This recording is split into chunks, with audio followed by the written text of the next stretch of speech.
to you because you are at enmity with God, Hogtamp. Of course naturalism is appealing. Naturalism is appealing to anybody who doesn't want to acknowledge that they are creaturely.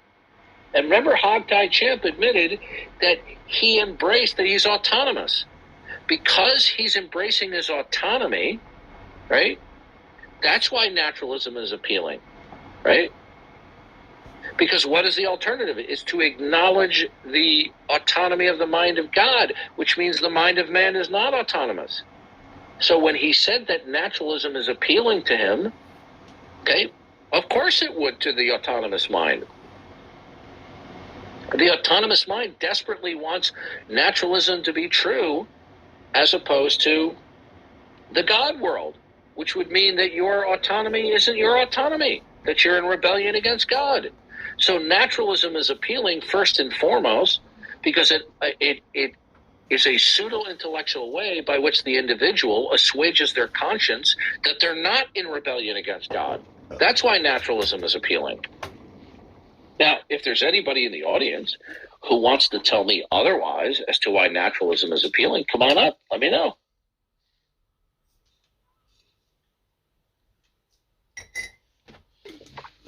Naturalism is appealing because it allows you to psychologically deceive yourself that your mind is autonomous. And somebody says, well, that's not why. It's just, I require evidence for the God world. Okay, good. What's your evidence for the not God world? If you're legitimately employing a criterion of belief and it's not an arbitrary excuse to be simply dismissive of the God world so that you can realize that you're not autonomous, then do you follow your own criterion of belief when you adopt the not God world? Well, he doesn't. Because he couldn't give us a clear, succinct rationale for the not God world. Other than, I find naturalism appealing. Well, of course you would. You're a bitter clinger to your autonomous reasoning.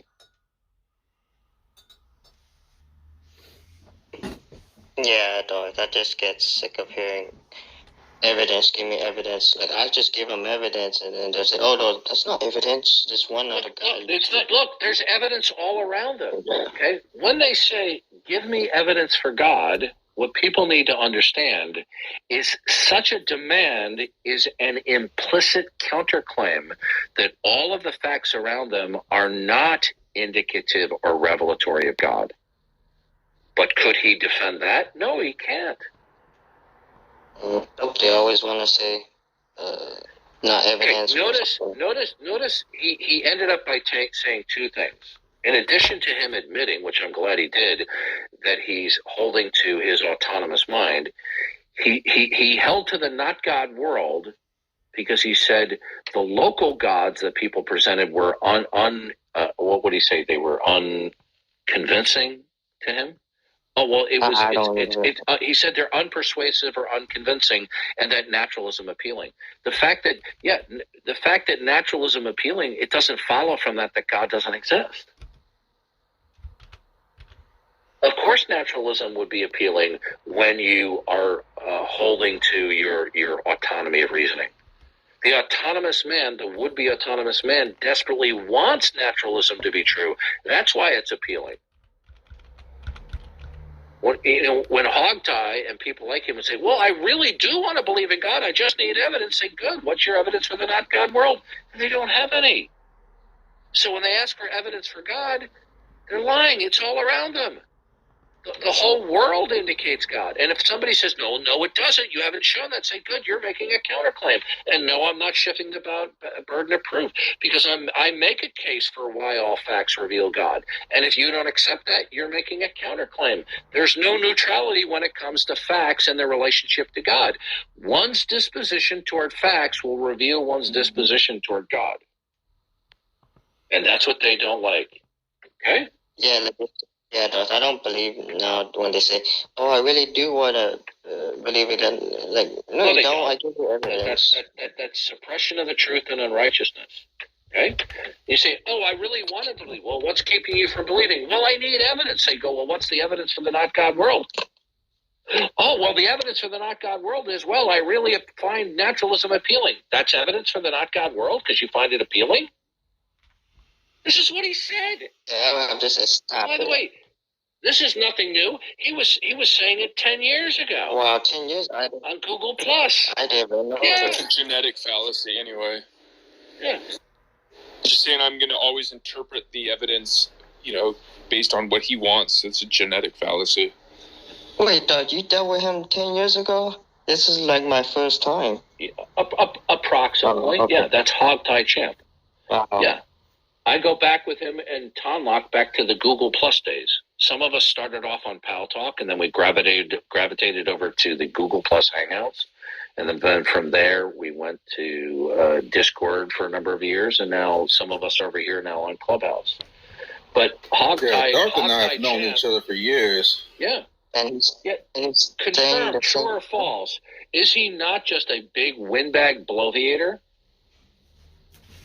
And Doug, he's saying the same thing 10 years after that? Wait, like 10 years ago. It's the same thing with him. He just monologues like he's giving a community college lecture. He didn't substantively respond to me. What is your evidentiary support that the not God world, the universal of the not God world, is true? What's the evidentiary support? His answer, I find those God beliefs unconvincing and I find naturalism appealing. That's it? That's your evidentiary support that the not God world is true? Yeah. And see, Doug, I'm susceptible to all this because I wasn't back 10 years, whatever they're trying to do. Well, you're learning that when these people say, well, I really do want to believe. I want to believe. I just need evidence. They're not being sincere because they're not following that criterion of belief when it comes to the not God world. Okay? If they insist that they need rational justification, that they need evidentiary support for the God world, right? So then that means, so you're following that criterion for the not God world. What's the evidence for that? And you know what some of them say? They go, I don't have a reason to believe in the God world. Well, that's an appeal to ignorance fallacy. Okay? When you believe in a proposition solely on the grounds that the negation of the proposition is unconvincing, that's a fallacy. It's sad, Doug. You give them what they want, they say, no, that's not good enough. Or, that's not, you haven't shown me evidence. Do you know that the professional atheists give the same kind of dumb answers? They just dress it up in more sophisticated presentation. For example, when I spoke with Graham Oppie, who's a really, really smart philosopher, he's way smarter than I am. Guys, he's written a number of books. I'm reading one of his books on atheism right now. He's a really smart guy. When I asked him to defend the not God world, his basic response was, naturalism is more appealing. Now, those weren't the exact words, but that was the gist of it. Okay? Of course naturalism appeals to the unbelieving mind.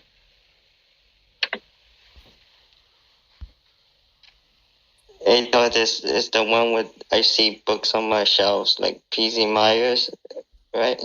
No, that was Graham Oppie, right? He wanted to say that there's two views. There's God in the natural world, then there's the natural world, and he adopts the natural world, okay, because he can see it there, but he doesn't see God. And so then I went to question him about how the natural world could simply be coherent without God. So I asked him, what is it, that, and I'm paraphrasing here, so I'm not quoting verbatim how I said it. Okay. I inquired about him is, how do you have unity among diversity in the natural world for the natural world to even be coherent without reference to the necessity of God? And he says, I see books on my shelf. That's just claiming there's unity. Why? Because there's unity. Yeah, but what makes it real? If it's not God, what makes the unity among the diversity of things real? Mm-hmm. Yep.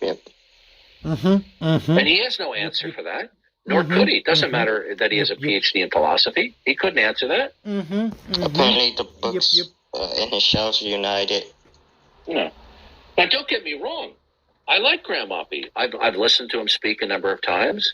As I said, I'm starting reading a book right now on atheism by him. I plan to read more of his material. So I'm not trying to throw him under the bus. He's a really smart guy. Yeah. There's a lot to learn from him, from his point of view. But his fundamental reasoning for atheism is the same flawed reasoning as somebody who's not educated or not an author. It's the same atheist cliches, but in Graham Oppy's case, it's just dressed up with a little bit more sophisticated lingo. That's about it. But it's not any more substantive. Yeah, Darth, I give props to someone who knows better than me and more knowledgeable. Yeah. Hey, can you guys hear me? Yeah, go ahead. Did you get my DM, Shotgun? I did not. I have no idea how to use this club deck. Okay, thing, if you look on your phone on the right hand side, there should be a paper airplane logo. Right. If you click on that, you'll see that I sent you a message. Oh, sweet. Okay. Yeah, if you did, I haven't gotten it yet. I apologize about that, but. Okay, well, when you go there, there's a link, so follow the link, and I think you'll find it enjoyable. Well, I was just going to say about Oppy, it's very ironic.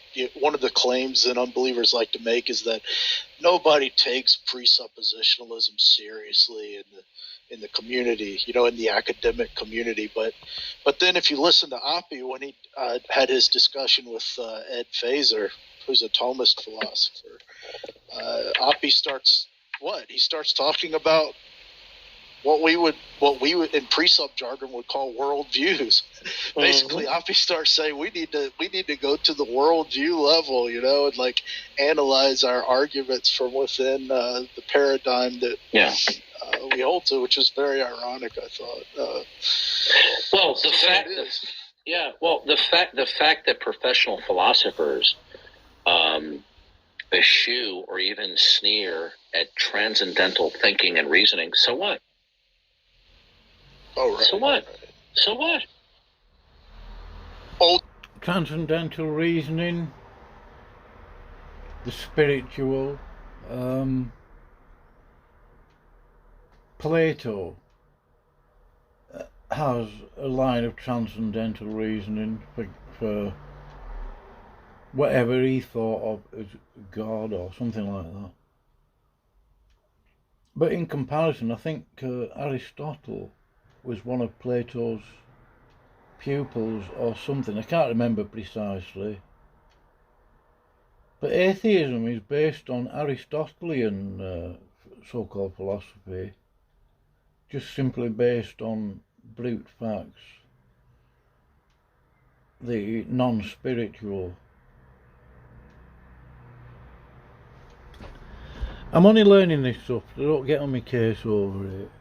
I just wanting to debloviate and comprehend what's going on in some of these philosophical debates. As trashy as some of them may seem, I just want to understand, that's it. But I've read some atheist syllogisms, and they're absolute tosh. I thought to myself, when I got a couple of them, I printed them out. I thought, I'm not going to go through this. It's just an absolute pile of, it's just a mess.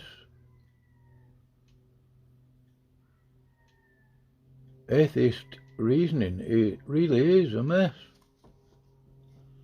I'll get those, I've got them printed out somewhere. I'll probably make them into a PDF. You sit there and try and fathom them out for yourself. Darth, I wanted to make another point. I think the hogtie guy, his voice sounded really familiar. I think he might have been on Pal Talk back then too. Maybe. Yes, he was Pal Talk and Google+. Yeah, that's Hogtie Champ. Wow, yeah, he's been around. He was bloviating just like he did many years ago. How many times did I ask him over and over again, what is your rational justification or evidentiary support for your not God world? And all we just got was this verbal meandering, right? And then finally we could distill down all of his verbal meandering to, well, these local gods are unconvincing, and I just find naturalism appealing. Okay? You rarely it doesn't follow from that naturalism appealing, or that you think that it's a better explanation. Okay? If there's a gap of sound, abduction is not a logically necessary conclusion. Okay? And here's another thing: is he says naturalism is now. Derek rarely talks. The only time Derek really will talk as I just said, is a gap of sound which he will try and fill.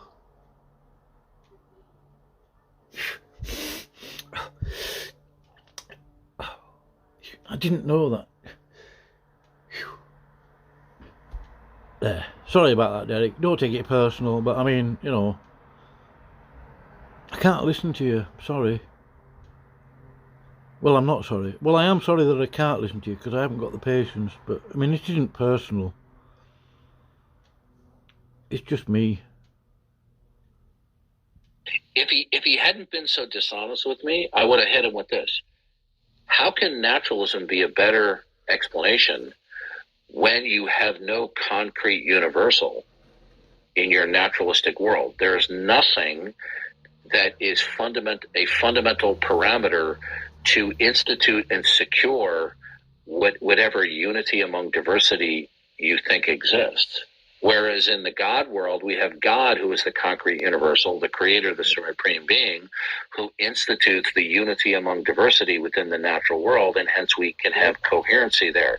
But in naturalism, what is it that imposes and sustains and makes unity among diversity real?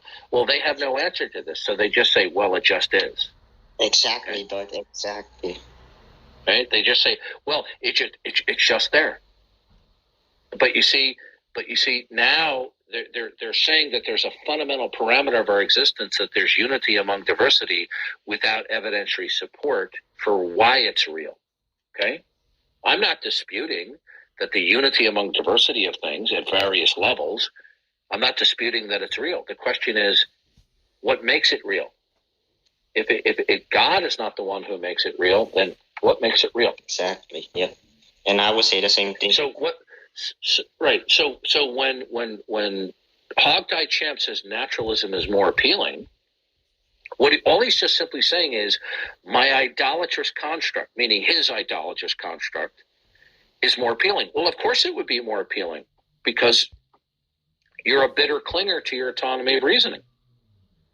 But when you adopt naturalism and you say it's more appealing, what is it that's absolute within naturalism? Is there anything that's absolute? Is there anything that's ultimate that will therefore dictate what is, can be, or cannot be? Well, the answer is they have nothing identifiable or defensible. So then, how is naturalism appealing? It's only appealing because they have a make-believe attitude that certain fundamental parameters are real for some unidentifiable reason. These are the same people who claim they want a reason to believe in God. Well, what's the reason to believe in the coherence of naturalism? Okay, if naturalism is this massive array of particulars out there, what imposes whatever unity actually exists? What makes it real? We don't know. It's just real. Oh, so you're accepting the realness of something that's a fundamental parameter of the diversity of things without evidentiary support or rational justification? See, they're violating their own criterion of belief. You see, when we talk about God, from a philosophical perspective, God would be the fundamental parameter of which imposes the diversity and whatever unity is there.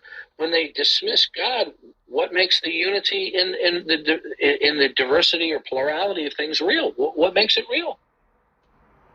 And there's nothing that they...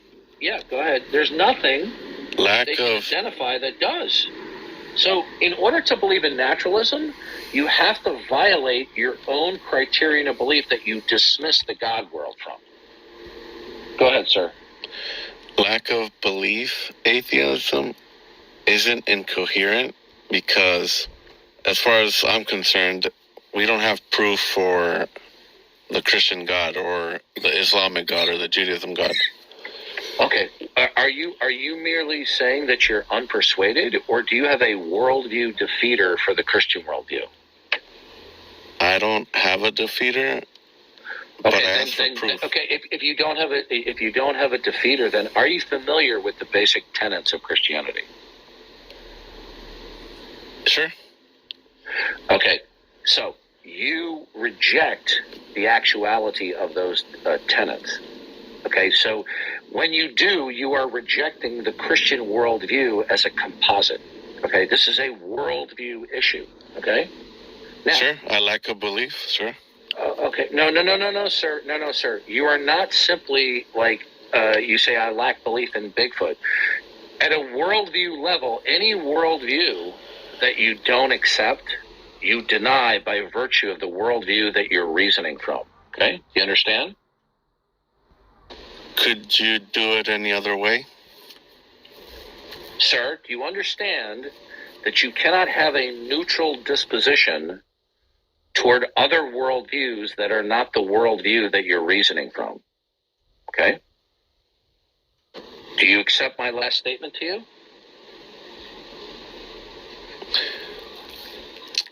I'm not sure, because could you deny it by... I'll repeat it again.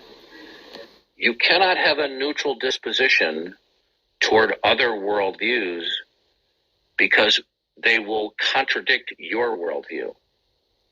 So by virtue of whatever worldview that you're operating from, it will act as a negator for any other worldview.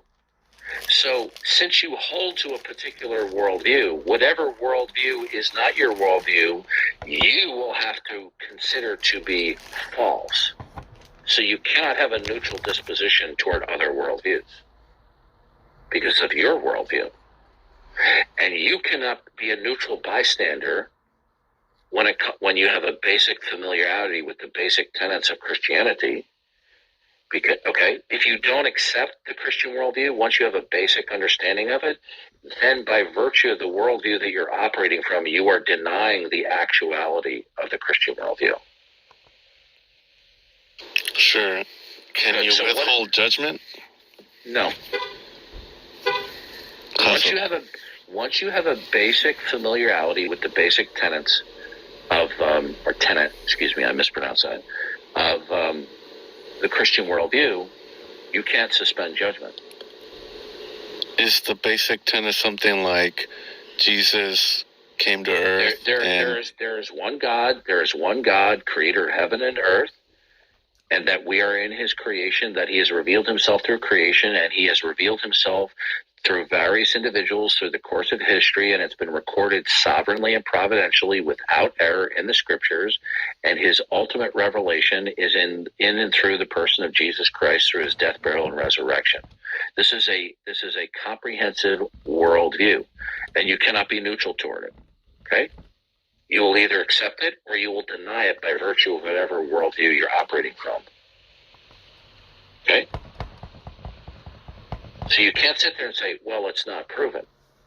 Okay? When you say it's not proven, this is just verbiage to try to cover up the fact that you're denying the actuality of the Christian worldview. Okay? Is the equivalent of that something like, if you don't believe that God is the precondition of all facts, if you don't believe in it, then that is like an implicit denial? Will that be an equivalent? Yes. There are some things that you can't be neutral about, and God is one. Sure. Okay. So what is your worldview that provides you with the capacity to deny the Christian worldview?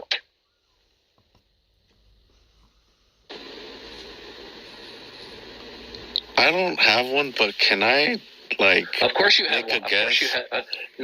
Of course you have one. Even children have one. You may be a bit rusty in how to articulate it, but you still have one. Okay? What do you mean? Well, for example, do you believe in God? No. Okay. So your basic comprehensive worldview is the not God world, that there's just a plurality of stuff out there and stuff just happens. In other words, the plurality of things out there are not the product of the mind and the purpose and the plan of God, and that everything is under God's control and purpose and redemptive plan of history. So you just believe in a world where there's a plurality of stuff and stuff is just happening around you. Sure. Yeah. But you see, you're missing the fundamental attributes that are going to be necessary for you to have truth, reason, and intelligibility. In the Christian worldview, God is the ultimate fundamental parameter who institutes all of the particulars of existence and imposes whatever levels of unity there is among the diversity of things, such as categoryness, or things like dogs, cats, trees, rocks, molecules, electrons. Okay? These are all aspects of unity among diversity. So in the God world, or in the Christian worldview, God is the concrete universal, the supreme being, the creator, who imposes this. If you reject that, in order to speak intelligibly, you're going to have the causal principle. You're going to have identity over time. You're going to have the uniformity of nature. You're going to have unity among diversity of things. Well, what makes all those things real? Is it possible that No, it is without God? Don't ask me, because I'm not holding to your worldview. I'm asking you, since you don't believe in God, do you believe that there are fundamental parameters of existence which are necessary preconditions in order for you to speak intelligibly about your world? I lack belief in that too. I don't know. No, you don't. That's simply not true. You believe in the. Did you eat today? Yeah. Okay. So why'd you eat? I was hungry. Yeah. So you believe in the causal principle, don't you? Sure. Okay. So the causal principle is that there's a cause and effect relationship between events. And you also believe in the regularity of nature, that nature tends to operate in some regular ways. Okay? So it seems that something I do in life... right.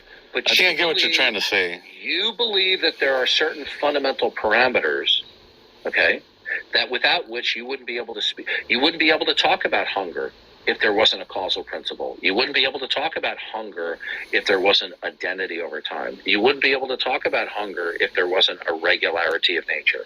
Okay? But you believe these fundamental parameters exist, and so does everybody else. If so, where's the problem? Okay, what makes it real? What makes these things real? I don't know. Oh, okay, so you believe it without justification then? Exactly.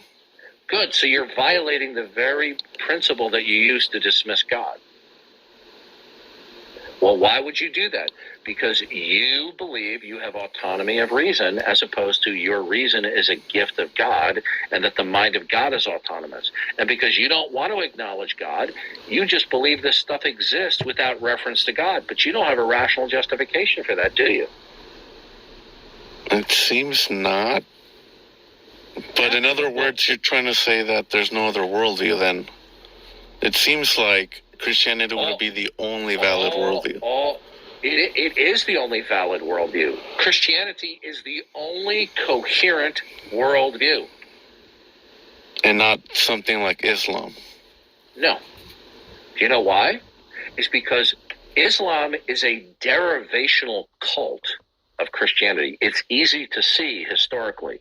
Muhammad made numerous blunders when he attempted to deviate from historic Christianity in his own ignorance. He made numerous mistakes that are recorded in the Quran. Okay? Now, his God doesn't have all great making properties. Okay? Oops. How'd that happen? Because he wasn't sophisticated philosophically or theologically, and even if he was, you still couldn't duplicate all great making properties because only the Christian God possesses those properties. If you tell me that another God has all those properties, then you're talking about the Christian God then. That's why no other God can possess those properties. I think what you're trying to say is Islam would be then atheism, because neither would have the the consistency that Christianity would have. Islam is atheistic from the God of the Bible's point of view, because the God of Islam doesn't actually exist. And both would not meet. The God of Islam is a figment of Muhammad and Muslims' imagination. The God of Islam is not the God of Abraham, Isaac, and Jacob, and of Jesus Christ. And we can easily see this. Okay? In other words, Look, Christianity... Sir, listen to me. Imagine a world where we have a God, okay? Now, that God is either always himself going to be truth exuding or not. Now, if it's not, then there couldn't be certain instances where that God is instituting certain manifestations that don't represent the truth. Okay? Now, in the Christian worldview, that God is always truth revealing. Now, he permits falsehood to occur during his redemptive course of history as a temporal judgment upon those who rebel against him, but he himself does not exude falsehood. So in order to have intelligibility for the world around us, okay, God is going to have to be always truth revealing, because everything that God creates is revelatory to us when we come into contact with it. The God of Islam is not always truth revealing. The Islam, for example, in Surah 8, it quotes Allah telling Muhammad that Allah deceived him, that when he was going into battle, he was only going to be battling a few soldiers, because he didn't want Muhammad's army to not have low morale. Okay? Well, okay, I'll grant that. So okay. to kind of like dumb it down for the audience, it seems like Christianity would be the equivalent of say like manufacturing, and atheism and Islam. You're breaking up. I'm sorry. Go back 2 sentences, please. Okay, so it seems like Christianity, to dumb it down for the audience, is like a Ford vehicle manufacturing plant, and it's manufacturing Ford vehicles. And it seems like atheism and Islam would be a bicycle. And no, sir. They're trying to... No, sir. No. The point is this. The God of the Bible, having revealed himself through creation and through the Christian scriptures, he has revealed he has all great-making properties. Now, in order for there to be truth, reason, and human intelligibility at all, the Creator must possess these properties, without which truth, reason, and intelligibility cannot be secured. Okay? Only the God of the Bible possesses these attributes. All these pretender gods that have come over the centuries, they are not exemplified as ultimate. Okay? When we say the God of the Bible is ultimate, we're saying he possesses all great-making properties. No other God has that, nor could it, because if they did, they would be the Christian God. Okay? So you see, that's why the Christian worldview is the only coherent worldview. Now, if somebody hearing this snickers and laughs, then that reaction is an implicit counterclaim that they are operating from a worldview that is not the Christian worldview, that provides them with the fundamental parameters by which there can be truth, reason, and intelligibility. But no such worldview can be established or defended. And they, guess what? And you know what? They know it. They know it, and they don't care. Why? It's because they are committed to their autonomy of reason, and the only other option is to repent of that and acknowledge the autonomy of the mind of God. And because the would-be autonomous man doesn't want to repent and acknowledge the autonomy of the mind of God, he concocts for himself throughout human history, and even today, various false worldviews, which we could call idolatrous constructs, in order to mentally make it satisfactory for him to what he thinks to coherently retain his autonomy but it doesn't provide for his autonomy at all. Okay? This is how you can know that the God of the Bible and Jesus Christ are objectively real, right? Because without him, you couldn't talk about the realness of anything. Deny Jesus Christ is the creator, deny he is who he said he is, and how are you going to explain anything in your world? If you're going to tell me, well, I can see trees out there, say trees, so there's unity among the diversity of things. What makes it that way? And they'll say, oh, well, biology and laws of nature. What laws of nature? What makes that real? Anytime we so much as say the grass blows in the wind or the dog wags its tail, we have implicit premises of fundamental parameters in our world around us that makes these things real, truth, and intelligible. But where do they get these fundamental parameters from? How are they real? What makes them real? If it's not the mind and the plan of the God of the Bible, then what makes them real? Well, you see, they don't have an answer to that, do they? And they don't care. Because they don't want to acknowledge the one true God, which is incarnate in the person of Jesus Christ. Because then you're going to have to abandon your autonomy of reason, and they don't want to do that. We had a guy in here earlier, I don't know if you heard it, maybe you want to listen to it on replays, who he admitted that he was operating under autonomy of reasoning when he didn't believe in God, but that he wasn't suppressing the truth and unrighteousness like the first chapter of Romans says, but that he had evidentiary support for his not-God world, and that evidence was he finds naturalism appealing. Well, of course you would find it appealing, but you see, here's the problem. For the would-be autonomous man, naturalism is appealing because it facilitates the idea that you could be autonomous when you're actually not. Naturalism, upon examination, that only the natural world out there exists and there is no God who institutes and secures this world, naturalism cannot ultimately and rationally be appealing because it's not coherent. There's nothing that is identifiable or defensible that imposes whatever unity among diversity they will claim is there. It seems like naturalism is true until God shows up. No. It's not that it's true. It has no coherency whatsoever.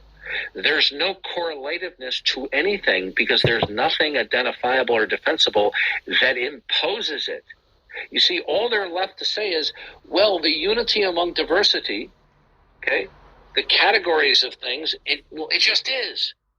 The causal principle, it just is, right? Without any identifiable reason, or the regularity of nature. So it seems like a naturalist would be stuck with Agrippa's trilemma. Or like... No, it's worse than that. It's worse than that. There's no way for them to rationally ground whatever fundamental parameters they believe exist that must exist in order for them to speak intelligibly in terms of their naturalistic worldview. You see, this is the beauty of the God of the Bible, when he reveals himself, that he is the creator. That he's not just the creator of stuff. He's the one that imposes the regularity. He's the one who imposes the causal principle. He's the one who provides for whatever unity there is out of all of the plurality or diversity of things. Now, he's the ultimate source of truth. Everything. No, he is the truth. He's the ultimate source of truth. It's in Scripture. Truth is what conforms to the mind of God. Jesus said, I am the way, the truth, and the life. Okay? Now, sure. The bottom line is this. Any other worldview is doomed to failure, even ones you haven't even heard about. I don't have to do an inductive survey about all worldviews, including the ones, because they all come down to the same thing, the denial of the property set of the Christian God. And if you deny the property set of the Christian God, then you are claiming to operate from a worldview either known or yet to be known that is operating without the property set of the Christian God. But if you do that, you're not going to have coherence and intelligibility to talk about your world. But the unbeliever doesn't care about any of this. He thinks it's just philosophical mumbo-jumbo mental semantics. Why? Because they care about one thing, and that is preserving their would-be autonomy. That's what we call rebellion against God. And so they will be dismissive of anything that comes along in the spoken word that undermines their deep-seated desire to preserve their mental autonomy. I don't believe in autonomy, though. I'm just not sure Sir, if God exists. Listen to me carefully. No, when you say you're not sure that God exists, then by default you are believing in your autonomy, that your mind is and that it operates without the necessity of referencing the necessity of God. Can I? So there's only. Can I believe this? Hold on. Okay, there's only two options. Either the mind of God is autonomous as the supreme being and creator, and he creates this world and he gives us to be like him, and therefore our minds operate and can possess reason and logic because it's derivative of the autonomous mind of God. And the only other option, okay, will be for a person, they will have that their mind simply operates, it reasons, and it reasons without the necessity of referencing the necessity of God. If you or anyone else think that your mind just operates, it reasons, and it reasons without the necessity of referencing the necessity of God, that is a card-carrying would-be autonomous man. Okay? To not acknowledge the autonomous mind of God as the supreme being and creator is to therefore acknowledge your autonomy of your own mind.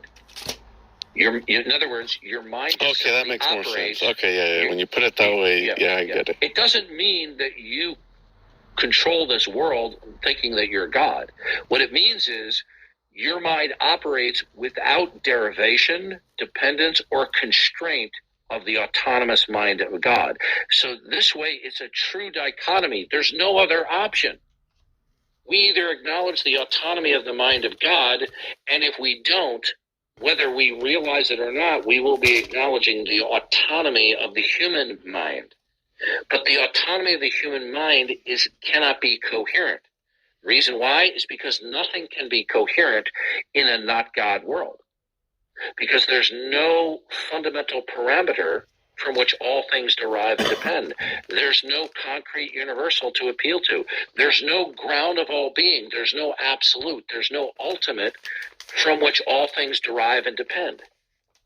Okay? Let me give you an example. I spoke with an atheist physicist, Lawrence Krauss, and he arrogantly stated in an AMA that we don't need God. We don't need supernatural woo-woo.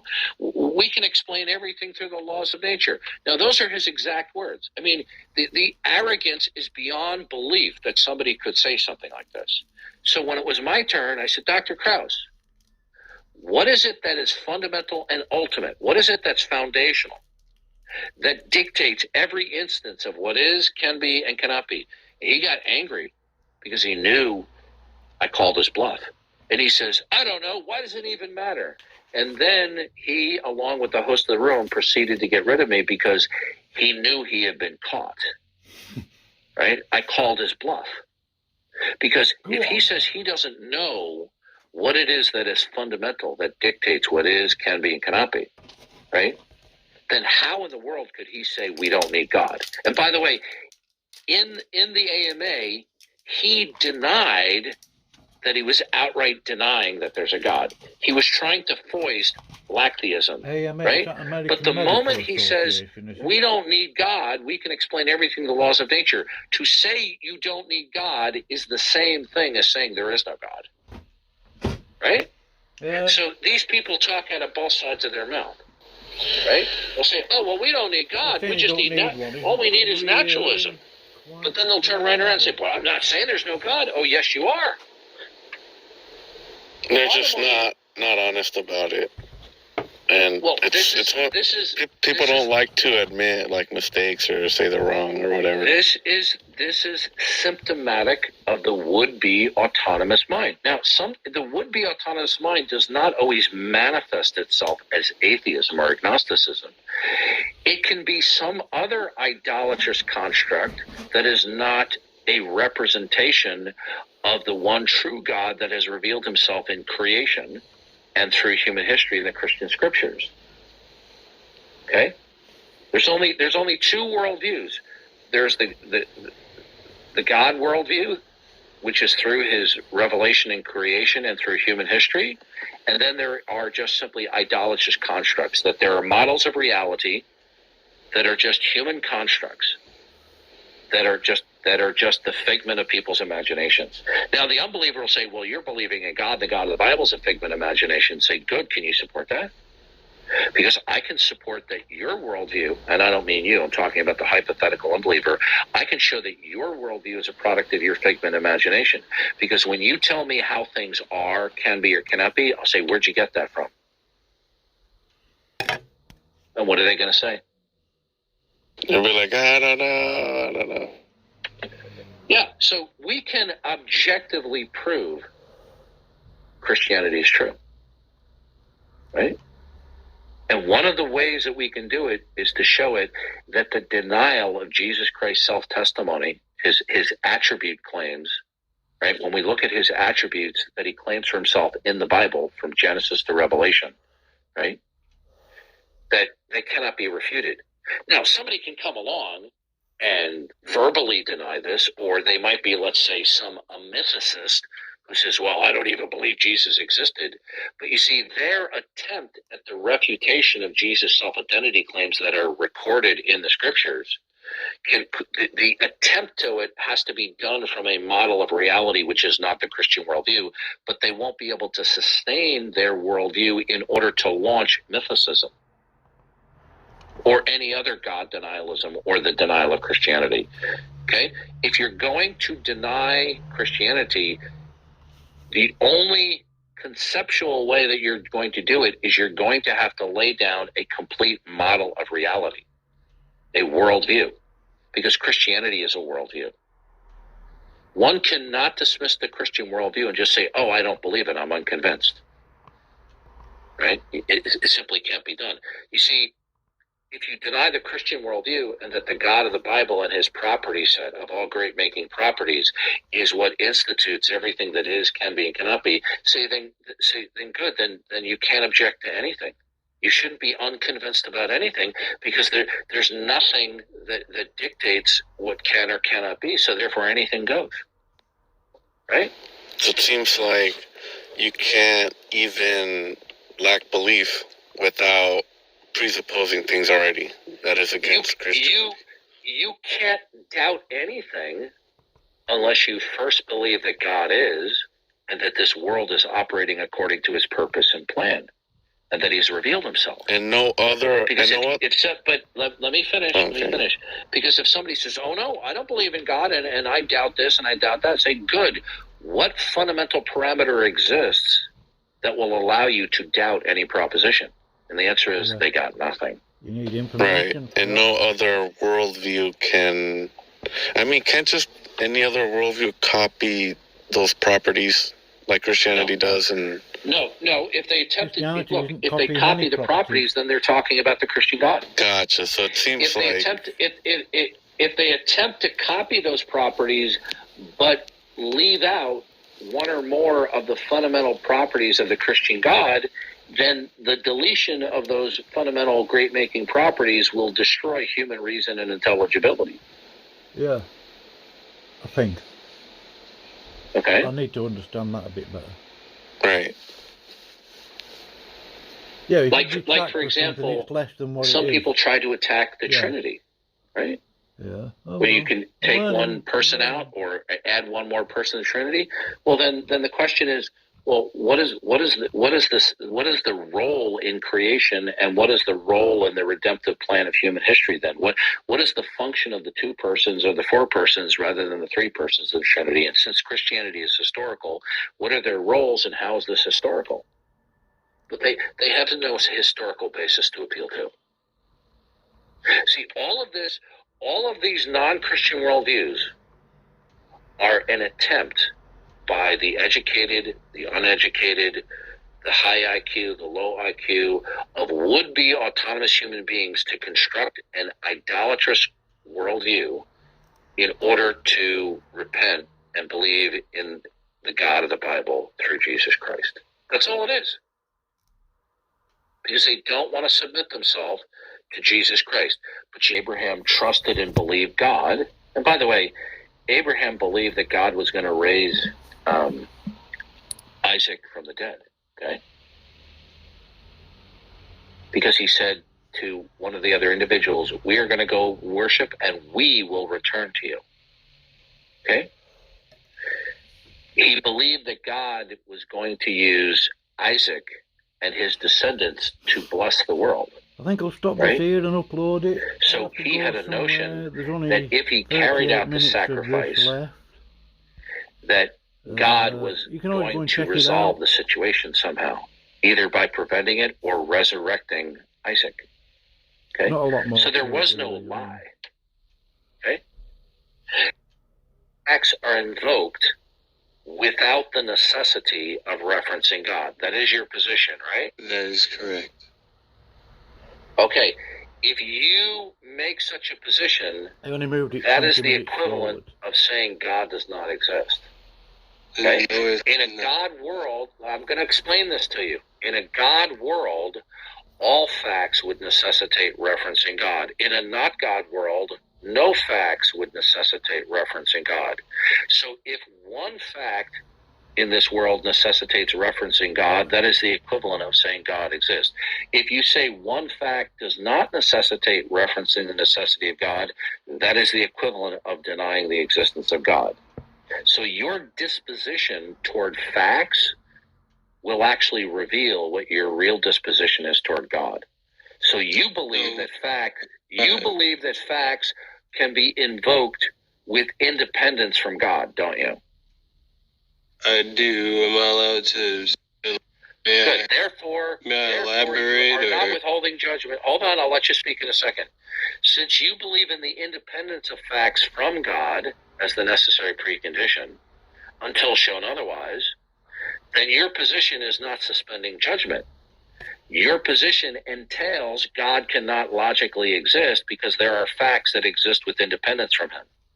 So your position entails there's no God, whether you realize it or not. So, you have created a limitation on whatever God could be, right? No, sir, I haven't So created. if I don't get to speak, or can I speak? But you're not being coherent. No, like Listen, I'm trying to explain something you're not understanding. Okay? No, I Listen am for a though. second. Like if I No, could- listen to me, sir. Is God defined as the necessary sorry. precondition of all facts? I'm sorry. Is God defined as the necessary precondition of all facts? I feel like unless I answer the way that you want me to, It's a legitimate. It's a question that is bringing clarity to the discussion. But I never get to speak. Like, Okay, That's are you going not to whine true. like a little schoolgirl? Or are you I gonna was ask a just, question? I would just like to speak. Like, whenever I try to speak, Sir, Alright. do you deny the existence of God? I'm not convinced that he exists. Okay, so you're claiming you're not denying. Okay, now here's the problem. Do you invoke facts without referencing the necessity of God? Yes, I do. Okay, well then if you do that, that entails God cannot logically coexist. That's not true.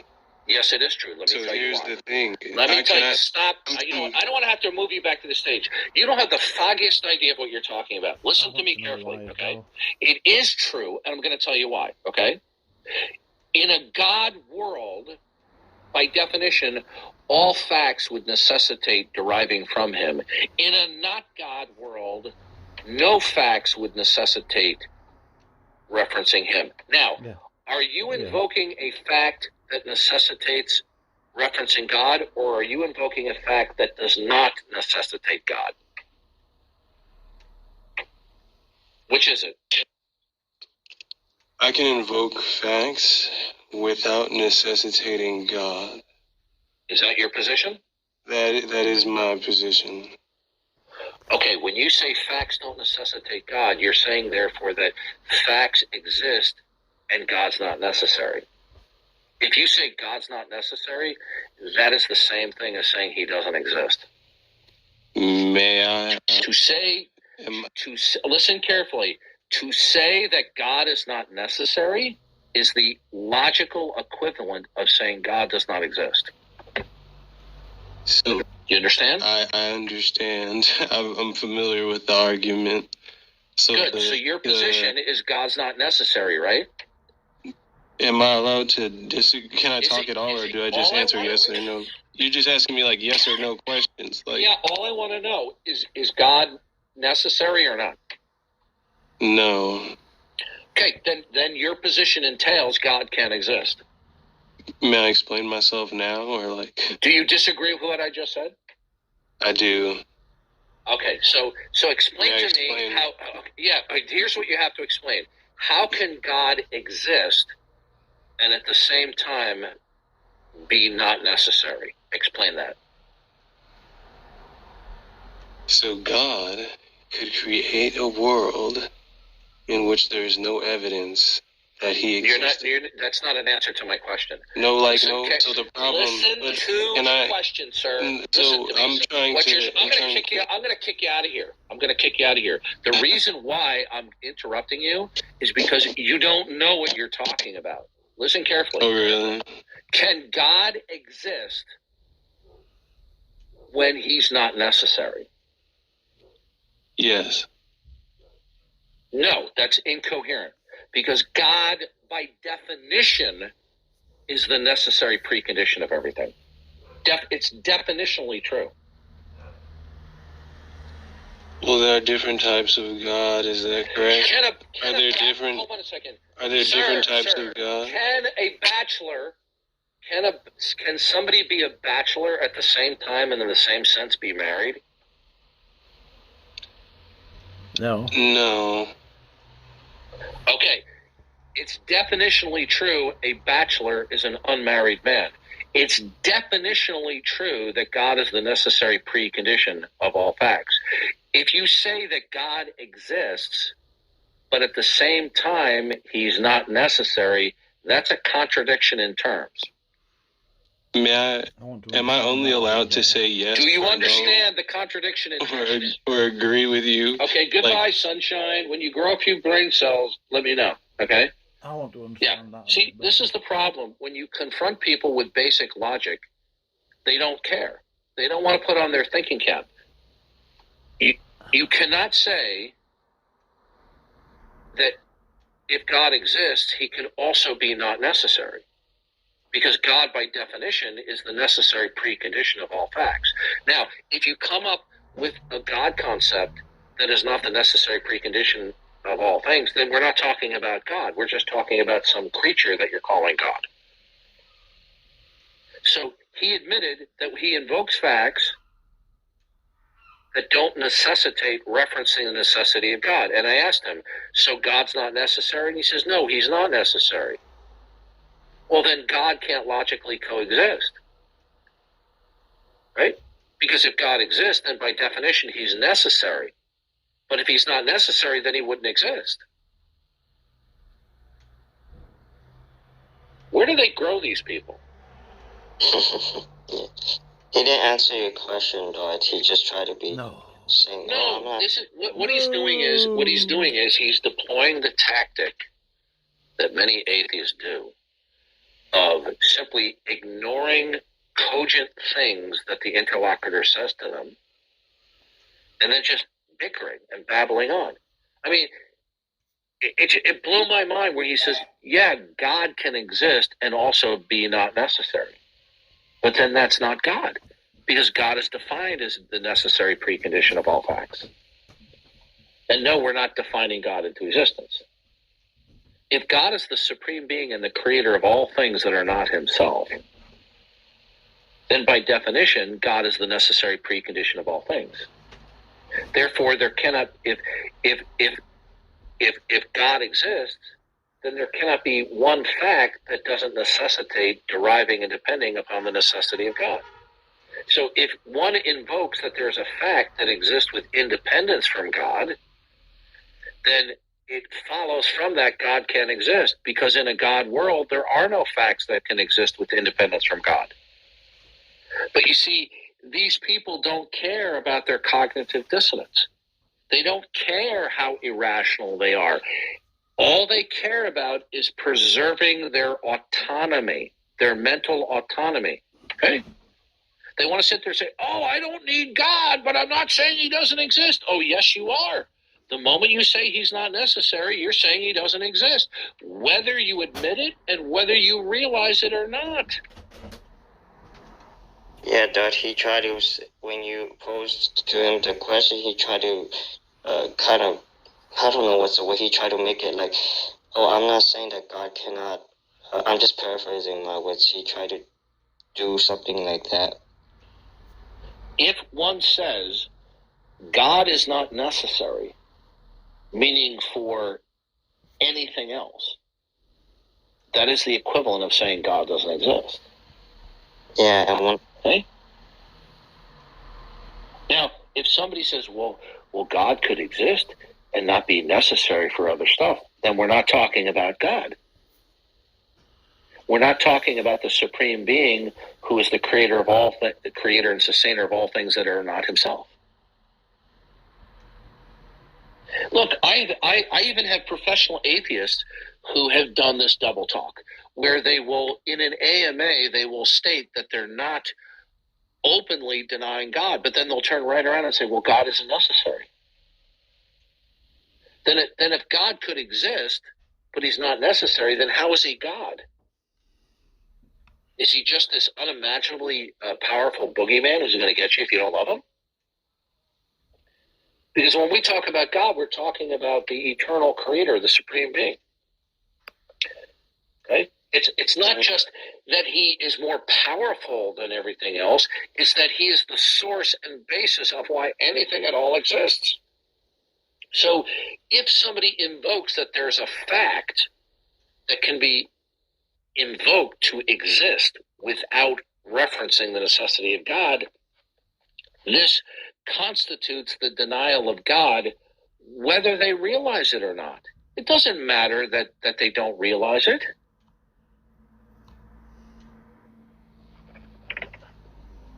Yeah, and the Christian God. All right, listen. Yeah. All right, listen. I got to get to bed. But you see, there's an old movie, Cool Hand Luke, with Paul Newman, who escapes from a prison. He keeps on escaping, and they catch him for a last time, and they beat him up pretty good. And the prison warden says, "What we have here is failure to communicate. Some men you just can't reach." Well, that's the way he wants it. That's the way he gets it. You see, they don't care about reason. All they care about is bickering. And yeah, I did interrupt him a number of times because he's totally clueless. He doesn't know what he's talking about. And I'm not saying that because he's disagreeing. He just was being convoluted. Okay? He simply doesn't understand. To stipulate the independence of one fact from God is the denial of God.